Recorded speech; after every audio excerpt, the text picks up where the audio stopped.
आप सभी को जय मसीह की। और आज हम पढ़ेंगे रोमियो की पत्री उसकी 8 अध्याय उसकी 31 आयत से पढ़ेंगे। और आज का हमारा जो टॉपिक है, परमेश्वर का प्रेम क्या है। तो यहाँ पर लिखा है, अतः हम इन बातों के विषय में क्या कहें, यदि परमेश्वर हमारी ओर है तो हमारा विरोधी कौन हो सकता है। जिसने अपने निज पुत्र को भी ना रख छोड़ा परंतु उसे हम सब के लिए दे दिया, वह उसके साथ हमें और सब कुछ क्यों ना देगा। परमेश्वर के चुने हुए पर दोष कौन लगाएगा। परमेश्वर ही है जो उनको धर्मी ठहराने वाला है। हालेलुया। हम प्रार्थना करें। धन्यवाद मेरे ईश्वर आजा, मेरे प्रभु जी, मेरे पिता, आज के वचन आज के कलाम से मेरे पिता आप हर एक से बातें करें। आज का वचन हर एक जो 100 गुना फल है प्रभु जी। सच मेरे परमेश्वर पिता, आपका प्रेम एक महान है कि आपने हमारे लिए इकलौते पुत्र को दे दिया। इतना बड़ा आपसे आपने हमें हर एक से प्रेम किया, आपका धन्यवाद प्रभु जी। और आज के वचन आज के कलाम से मेरे पिता हर एक जो में आशय बरकत आए, छुटकारा आए पिता, हिम्मत और हियावा आए और आत्मिक उन्नति होने पाए, आपके राज्य की वारिस बने। सोहन ईश्वर आजा पवित्र आत्मा जी, आप मेरे मुख से होकर बोले, मदद सहायता करें, सब हाथ में सौंपते हैं। ये प्रार्थना दुआ यीशु तेरे मीठे मधुर नाम से मांगते हैं, आमेन।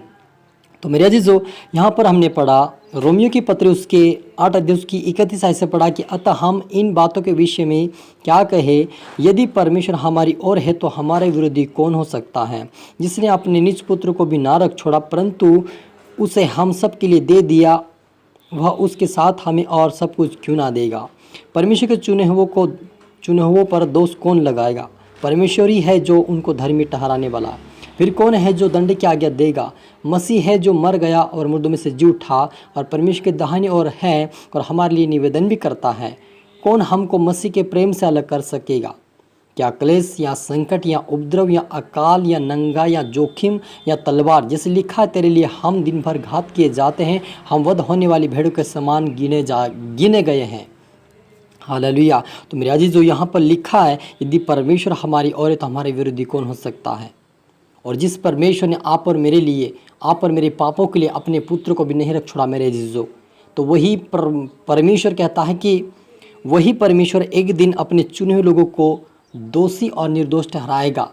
वही परमेश्वर, यदि हम प्रार्थना करेंगे, वचन पढ़ेंगे और आज्ञाकारिता में चलेंगे तो परमेश्वर हमें निर्दोष ठहराएगा। लेकिन यदि हम वचन सुन रहे, प्रार्थना में बैठ रहे, प्रार्थना कर रहे लेकिन आज्ञा का पालन नहीं कर रहे, तो ऐसे लोगों को भी परमेश्वर निर्दोष ठहराएगा। इसलिए आप पर दोषी ठहराएगा। हालेलुया, दोषी ठहराएगा। जो लोग प्रार्थना नहीं करते, वचन नहीं पढ़ते, ऐसे लोगों को परमेश्वर दोषी ठहराएगा। लेकिन जो धार्मिकता जीवन जिएगा, परमेश्वर के वचन पर चलेगा, परमेश्वर की इच्छा को पूरी करेगा, ऐसे को परमेश्वर धार्मिक ठहराएगा। क्योंकि परमेश्वर ही है जो दंड की आज्ञा भी देगा और परमेश्वर है जो यीशु मसीह को मुर्दों में से जिला, वो से ही वो आज भी हमारे लिए निवेदन करता है कि हम भी उसके पास जाए और उसके साथ हम बैठे। जैसे यीशु मसीह पापों के ऊपर जयवंत पाकर, मृत्यु के ऊपर जयवंत पाकर आज परमेश्वर पिता के दाहिने में बैठा है, उसकी आराधना, उसकी भक्ति कर रहा है, वैसे यीशु मसीह चाहता कि हम भी उसकी भक्ति में सहभागी हो, उसकी संगति में जाए। परमेश्वर आप और मेरे लिए आज भी प्रार्थना कर रहा है। लेकिन उस प्रेम से जो आज परमेश्वर आप और मुझसे प्रेम किया कि अपने लौते पुत्र को नहीं छोड़ा, क्या उस प्रेम से हमें कोई अलग कर सकता है। यहाँ पर लिखा है, कौन हमें उसके प्रेम से अलग करेगा। क्या क्लेश या संकट या उपद्रव या अकाल या नंगाई या जोखिम या तलवार। जैसे यीशु मसीह कहता है कि हम दिन भर घात किए जाते हैं, हम वध होने वाली भेड़ों के समान गिने गए हैं। सच मेरे अजीजों, आप पर मुझसे परमेश्वर ने इतना प्रेम किया कि आप और मेरे लिए इस लौते पुत्र को, यीशु मसीह को दे दिया ताकि हमारे पाप क्षमा हो जाए, हम पाप से बाहर आ जाए और परमेश्वर की आराधना भक्ति करें और उसके राज्य के वारिस बने। ये परमेश्वर चाहता है। आज भी आप और मेरे लिए यीशु मसीह दुख उठाता है। जब हम गलत करते तब वो आंसू बहाता है, जब हम सही चलते तब परमेश्वर खुश होता है। तो हमें अच्छा काम करें, परमेश्वर की आराधना भक्ति करें, उसके वचनों पर पालन करें ताकि हम निर्दोष ठहर कर उसके राज्य की वारिस बन जाए। क्योंकि परमेश्वर के प्रेम से हमें कोई भी अलग नहीं कर पाएगा। ये पर हमने पढ़ा है कि उसका प्रेम इतना भारी, इतना प्रेम हमारे से वो करता है, इतना उसका अनुग्रह हमारे ऊपर हुआ, इतना सामर्थ्य हमारे ऊपर आया कि हमें उसके प्रेम से कोई अलग नहीं कर सकता। लेकिन अगर जानबूझकर हम प्रार्थना नहीं करेंगे, वचन नहीं पढ़ेंगे, आज्ञाकारिता में नहीं चलेंगे, तो फिर हमें कोई बचा नहीं पाएगा।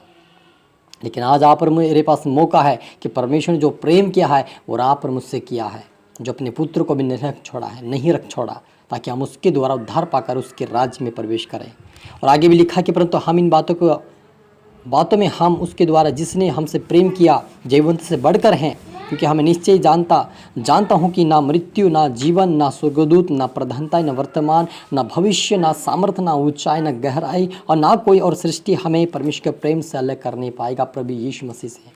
सच मेरे जी, जो कोई भी स्वर्गदूत भी आपको और मुझसे परमेश्वर के प्रेम से अलग नहीं करने पाएगा, कोई सृष्टि नहीं करने पाएगा, कोई प्रधानता या वर्तमान, भविष्य, सामर्थ्य, ऊंचाई, गहराई, कोई भी हो सृष्टि के हर चीज़ क्यों ना आपको परमेश्वर के प्रेम से अलग नहीं कर पाएगा। जब आप प्रार्थना करेंगे, उसके वचनों पे चलेंगे, उसकी आज्ञा का पालन करेंगे, तो आपको कोई भी परमेश्वर अलग नहीं कर पाएगा। लेकिन यदि आप प्रार्थना में आ रहे और प्रार्थना कर रहे लेकिन आज्ञा का पालन नहीं कर रहे, परमेश्वर पिता की इच्छा पर नहीं चल रहे, तो आपको प्रभु यीशु मसीह कहे तुम मेरे पुत्र नहीं हो, तुम उसके भागी हो। इसलिए आप और मुझे खुदावन के मार्ग पर चले, वचनों पर चले, ताकि हम उसके राज्य के वारिस बने। परमेश्वर यही चाहता है कि हम उसके मार्ग पे चलकर उसके राज्य के वारिस बने। इसीलिए वो हमसे, आप और मुझसे प्रेम किया है। इसलिए नहीं कि हमें बीमारी से चंगाई देना, आरोग्य देना, ये हो गया, यहाँ से हमारा जीवन का शुरुआत है, लेकिन अगला शुरुआत जो है वो एक अनंत जीवन के लिए है। और उसी जीवन को देने के लिए यीशु मसीह संसार में आया है। आपको चंगाई, बरकत, आशा आपको प्रभु यीशु मसीह ऑलरेडी देगा। लेकिन आप उसकी आराधना, भक्ति, आत्मा और सच्चाई से करेंगे, उसके वचनों पर चलेंगे, ईमानदारी, वफादारी के साथ अपने राज्य के वारिस भी बनाएगा। हालेलुया। हम प्रार्थना करें। धन्यवाद मेरे परमेश्वर पिता, प्यार प्रभु जी, आज के वचन, आज के कलाम से मेरे पिता आपने हर एक से बात की। आपका धन्यवाद प्रभु जी। सच मेरे पिता, आपका प्रेम इतना महान है कि अपने लौते पुत्र को आपने नहीं रख छोड़ा मेरे पिता, और हमारे पापों के लिए दे दिया प्रभु जी। वही प्रभु यीशु मसीह कहता है कि मैं तुम्हें दोषी निर्दोष ठहराना मेरे हाथ में कहा मेरे पिता। और आपके प्रेम से हमें कोई अलग नहीं कर पाएगा। कोई ना स्वर्गदूत, ना कोई प्रधानता है, ना कोई संसार की चीज़ें, ना कोई सृष्टि करने पाएगा। लेकिन आपके प्रेम में हमें बनाए रखने के लिए पिता आप मेरी सहायता और मदद करें। आप अपने बेटा बेटे की सहायता मदद करें। आज से प्रार्थना वचन बढ़ने पर आपके मार्ग पर चले, आपकी आज्ञाकारिता में चले और आपके राज्य की वारिस बने। सहनुदय मेरी श्राजा सभी की तरह आत्मा सौंपते मेरे खुदा बने यीशु मसीह। प्रार्थना सुना आशीष का धन्यवाद मेरे प्रभु जी। ये प्रार्थना दुआ यीशु तेरे मीठे मधुर नाम से मांगते हैं, आमीन। तो मेरे अजीजों, मैं आशा करता हूँ इस वचन से प्रभु आपसे बातें किया होगा। इसको दोबारा सुने, लाइक करें, शेयर करें, सब्सक्राइब करें, ताकि प्रभु आपको दुगनी आशीष दे। और आप सभी को फिर से मेरी तरफ से गॉड ब्लेस यू ऑल।